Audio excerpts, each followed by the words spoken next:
السلام عليكم ومرحبا بكم فيديو جديد على القناه. معكم ديليس رفيعه، واليوم ان شاء الله غنشارك معكم كيكه بالشوكولا بكريمه لذيذه. كذلك غنشارك معكم اثمنه ديال البيع بالنسبه للناس اللي بغاو يعتمدوها في الطلبيات ديالهم.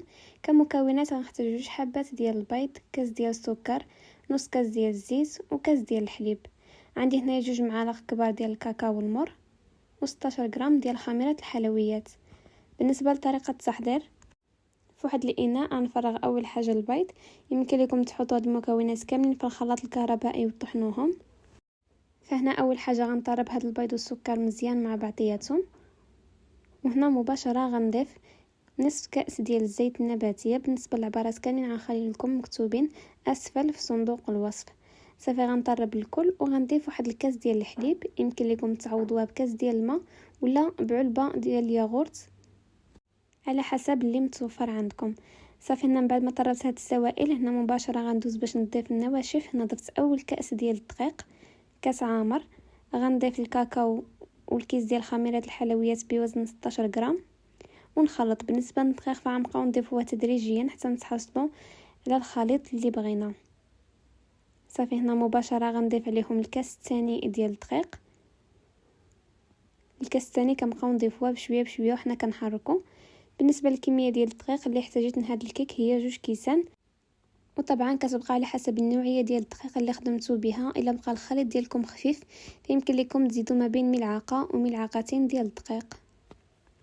صافي هنا دهنت المول اللي غنستعمل بالزيت، ولا يمكن لكم دهنوه بالزبده، ومباشره غنفرغ فيه الخليط ديال الكيك.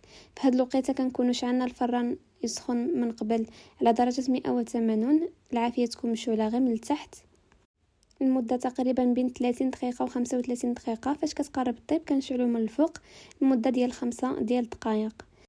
هنا من بعد ما خرجت الكيكه من الفران وخليتها تبرد واحد شويه، غنقلبها مباشره في الصحن ديال التقديم ونخليوها على جنب تبرد، وندوزو باش نحضروا الكريمه. بالنسبه للكريمه غنحتاج 2 معالق كبار ديال الكريم باتيسير. هنا عندي 2 معالق ديال الكاكاو والمر والسكر حسب الذوق، تقريبا واحد 2 معالق. غنضيف عليهم كاس عامر ديال الحليب، وهنا مباشره غناخذ واحد الخلاط يدوي وغنحرك هاد المكونات مزيان مع بعضياتهم، ومباشره غنحطهم على النار اللي تكون متوسطه مع التحريك حتى كتعقد لنا الكريمه ديالنا. هنا غنزيد عليهم واحد الورقه ديال الجيلاتين اختياريه، الا بغيتو ما تعملوهاش يمكن لكم تستغناو عليها. ورق الجيلاتين نكون رطبناه في الماء بارد من قبل ونضيفوها. صافي هنا مباشره غنفرغ هاد الكريمه ديالي في الوسط ديال الكيك وهي باقا سخونه باش ما تعقلش لينا دغيا، وغنحاول نوزعها بواحد السباتول ولا غير بالملعقه ونسويوها في الوجه ديال الكيك ديالنا. صافي هنا غنخليها تبرد غير خارج الثلاجه مع الجو بارد، تقريبا واحد 4 ساعات كتكون الكريمه بردات وشبرات في راسها. ندوزو دابا باش نزينوا الكيك ديالنا. يمكن لكم تزينوا باي حاجه متوفره عندكم. انا زينت هنايا بكاناج الشوكولا، وغنزيد عليهم الفرومبواز وشويه ديال النوازيط. يمكن لكم تزينوا كما قلت لكم باي حاجه تكون متوفره عندكم. كيكون هذا هو الشكل ديال الكيك ديالنا. من بعد ما كيوجد كيجي رائع صراحه في الشكل ولا في المذاق، وكيوجد لنا في السرعه. فبالنسبه للاثمنه ديال البيع للناس اللي بغاو يخرجوه كوموند، يمكن لكم تخرجوه ما بين 60 و 70 درهم. طبعا الثمن دائما كيختلف من مدينه لمدينه اخرى. ونتمنى هذا الفيديو يكون نال الاعجاب ديالكم، ونتلاقاو فيديو قادم ان شاء الله.